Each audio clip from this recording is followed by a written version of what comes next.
Welcome back to the Real Estate 401k Show. I'm your host, Mike Weinstein, alongside Justin Frederick from the Frederick team at Fairway Independent Mortgage. All right, Justin, we are concluding.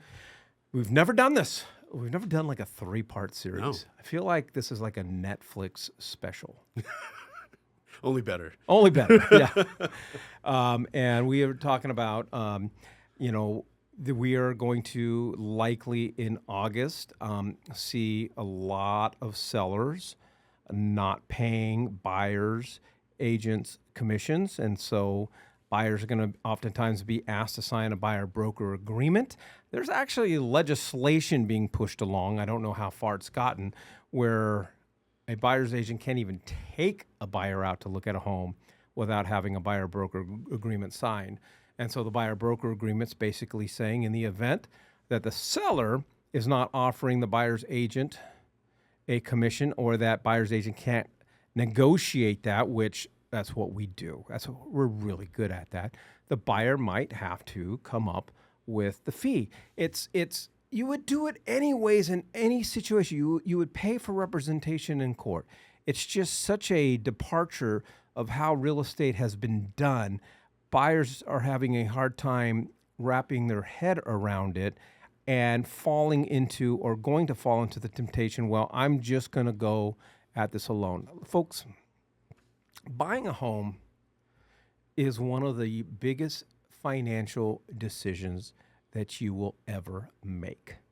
Outside of, I think, the biggest financial decision that I've ever made, and I know you're going to agree with it, is having kids, because I don't know. There's no paying off that debt, No, right? it's It's just nonstop. So we are concluding all week long. We've been talking about questions that unrepresented buyers should ask themselves. And so in conclusion, we're going to go through the last couple. We have a total of 27 of them. And if you'd love to get your hands on this list, all you got to do is text the word agent to 623-AZ-RECON. Okay. Buyers, in a lot of cases, don't understand the time it takes to buy a home, and don't understand that the majority of the time is being spent by their agent. The negotiations and the paperwork and the scheduling, the inspections, and it's just a litany. So I think, one of the first questions a buyer has to ask themselves is, how much time do you have dedicated to the home buying process? Because of the hours it takes to do a real estate contract, those responsibilities are now going to fall on you. Well, I think the hard part too is just understanding that, anytime you do something the first time, it takes a lot longer than, somebody that's a professional like yourself to go out and do this, or to guide somebody through it. I could just see myself at a home inspection, just out there trying to do things myself, or have my father-in-law out there, jumping in the attic and trying to figure things out. Well, I just feel like I established on Wednesday I don't do ladders. I also don't do attics. Yeah. Because you know why? It's hot. You need a ladder to get to the attic. Yeah. There you go. Yeah, it's going to take a long time. And, just even looking at homes, I feel like that question that was brought up in the first episode, not being able to make your time efficient and having to call these listing agents. Maybe you're going to see one home a day. Maybe your lease is up next month, and you're just trying to really get through everything. It's going to take a long time. You got to be prepared for that. And I can't speak for all loan officers and all agents, but when we are working with one of our listeners, the average listener, we're helping them buy a home. How much time are you and I, or you and someone else on our team representing them, on the phone, strategizing, negotiating? You're calling on behalf of them to that listing agent. It's not just turn it over to you and we never talk again. It's just it's time consuming. It's very time consuming, and countless phone calls a lot of times, and going back over information that we've already gone over, because this is a different language. This is not something that you do every day. This is something that you may do a handful of times in your life. There's so much that goes into these processes, between all the different people you're working with, whether it's appraisers, agents, loan officers, title companies, home inspectors. Maybe you need a trust, attorneys. It goes deep, and it goes. Let me ask you this. I don't. This is totally a departure of what we talked about. We were going to talk about. We had mentioned on Monday's episode about the car buying experience. The car buying experience stresses me out because I don't know whether I'm getting the best deal. I walk out of there just stressed out about, did I leave money on the table? Like that just kills me just to not wonder about it. So then I just don't think about it. I just start drinking some more. Would you pay a reasonable fee to hire someone who understands the car buying experience? 3%. I would pay 3%. I've thought about this before, Mike. I think it's a business. 3% to have. I'd pay $500. I'd pay $500 on a $30,000 car. I said $1,500 for a $50,000 car, because I feel like I'm leaving that on the table because I don't know what I'm doing, and I try to think that I know what I'm doing. But the last time I tried to think that I knew what I was doing when it came to something like that, I literally went out at 8 a.m. to shop for a car, and I got home at 8 p.m. And I went to so many different dealerships, and I was like, I really didn't get that much different of a deal, but I feel like I worked the system as much as I could, but I guarantee I still left some money on the table. And no one wants to leave money on the table, and nobody wants to get ripped off. I agree with you. I would pay a reasonable fee to have somebody who can go in there. I'm like, talk to John. Talk to John. John's negotiating on my behalf. If John says that this is the best deal that I'm going to get, then and I would pay him cash. Yeah, 100%. Have John go in there and sign them. If I get you this payment, would you sign this deal right now? Yeah, John can do that deal. All right. If you'd like some more information about the home buying process and get access to our list of 27 questions you should consider when making a decision to hire a buyer's agent or not, go ahead and text the word agent to 623-AZ-RECON. That's 623-AZ-RECON. All right. One of the biggest things. As a buyer, you want to go to bed every single night going, I have access to I have the most amount of access to the available properties on the market. Not everything's going to pop up the way that it should on Zillow. If you are doing a for sale by owner, where are you going to get access to all the properties? Okay, Mike, I'm online. I see this and I see this and I see this. Okay, is that all the properties? One of the things that I take great pride in for the Real Estate 401k group is our ability to find off-market homes. Like, just what you see on the internet doesn't represent every available home. There are homes out there that we know about that you won't know about. And what if I can bring you, by the time this airs, this house will probably be gone. But for instance, we were just negotiated a deal, a home out in Mesa, valued at $525. We are in control of it for $475. We Ryan and I, we buy a lot of off-market properties. The good news for our investors is Ryan and I can't buy everything. Mm-hmm. Like, how do you know you have access to all the available properties? You don't. How many times have you had somebody send you over a Zillow property that they want to buy that's already under contract? It's been under contract. I've seen that happen so many times too. They've wasted their time, driven through the neighborhood, They loved it. They saw it on Zillow, and it was under contract. That is why when you engage our services, we are going to tell you to get off Zillow. I'm going to give you my mobile app, and I'm going to give you my website, because those are the most accurate representation of what's going on in the MLS at any given time. I also want to give you access to homes that aren't on the MLS because they haven't been listed.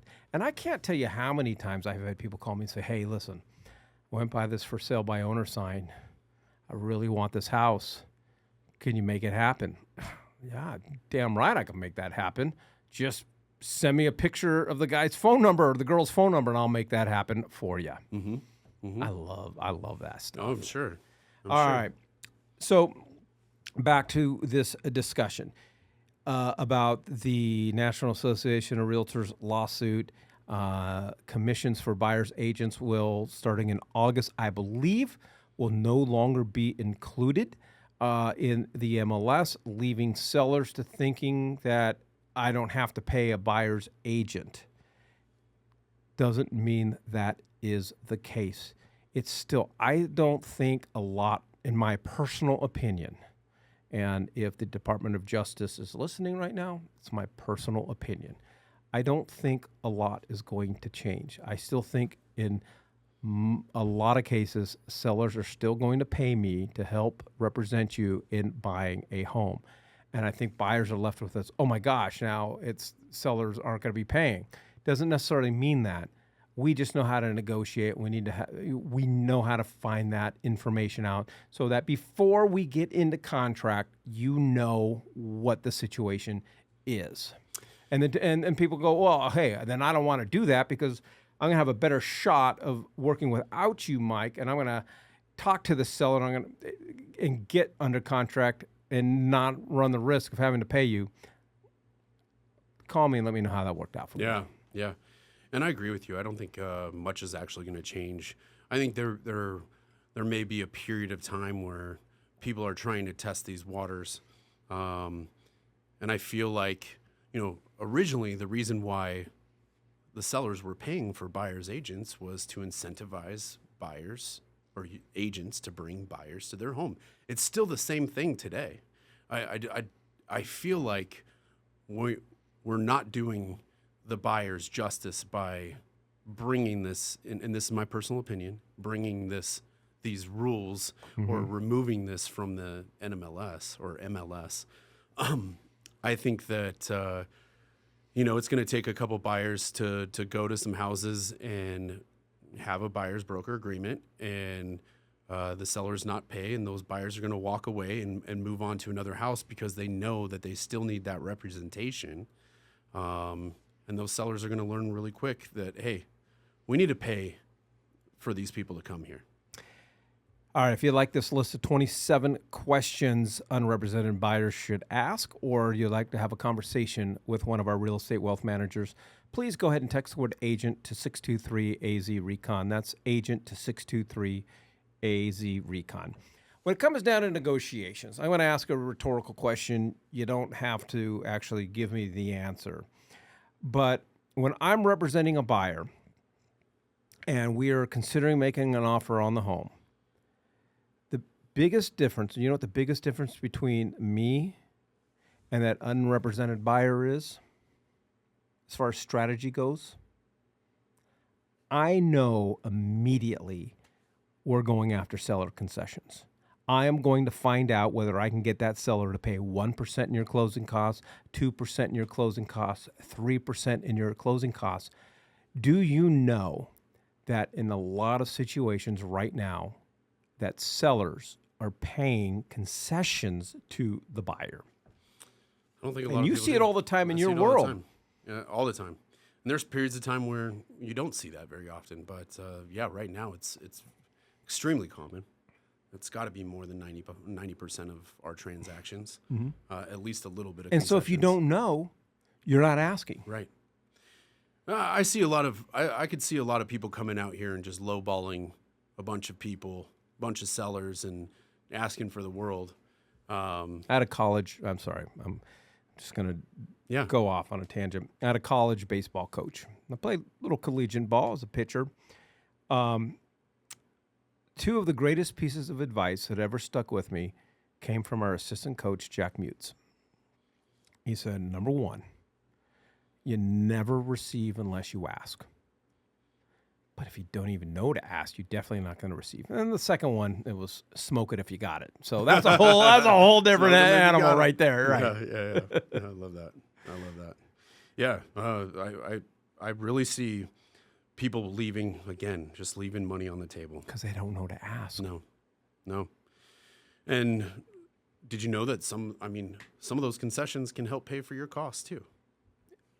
And that's the other thing, and that's we can ask for additional seller concessions to pay your buyer's agent. Absolutely. Can I ask a car dealership to pay for my representation when I want to be there when you ask, because here's the deal. You don't know You unless can you always ask. ask. Yeah. You can always ask. You just never, going back to Jack Mutz, you don't ever receive unless you ask.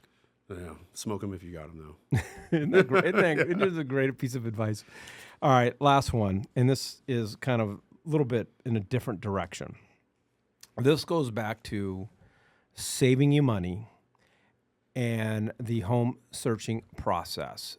So, Mr. and Mrs. Unrepresented Buyer, when you are walking through a home and you are previewing a home, do you know what things to look at? Do you understand how to recognize potential concerns of the property? Do you know how to determine? Not even say how to determine, because once I mention it, you're going to be like, yeah, I just look at the label. Do you know to look at the label on the AC system to find out how old it is? Do you know to look on the label to find out how old that water heater is? And the water heater, that's $500. That's not the end of the world. It's that frickin' AC unit, man. Mm-hmm. That's what you don't want to have to replace. Do you know what things to look for when you're previewing a house? There's other stuff though that you have to. There's probably a giant book on this, buying real estate for dummies or something like that. I might have written it. Yeah, I am that guy. yeah. I'm the dummy. But again, how much time are you willing to put into this? How much time are you, and do you retain information well that you're going to read so that you can put together multiple lists on things that you have to check to make sure that you're getting yourself in a good situation? All right, so I'm going to leave everybody with some piece of advice. Temptation is you're under contract and you got to do your home inspection or even post-home inspection. And there's inclement weather that comes in. Oh, the weather's too bad. I'm going to reschedule this. No. Get it in there. Get in there. When I am previewing a home and showing a home for a buyer, my eyes scan almost every square inch of the ceiling, because the roof to me is going to be outside of potential foundation issues, which, do you know how to check foundation issues? Outside of foundation issues, a roof replacement is going to be the most costly expense you have because you missed it. And so my buyers are like, hey, we're supposed to do the home inspection. It's storming today. It's monsoon season. Yes, it is. Get your butt in the car. We're going to go out there and we're going to scan every square inch, because if I look at a roof a day after a major monsoon and I don't see any evidence of water leakage, the roof's in good shape. Mm-hmm. Mm-hmm. Yeah, that's a good piece of advice. And you're giving away your I'm knowledge giving away here. everything. I'm giving away everything. But that's what we do as real estate wealth managers.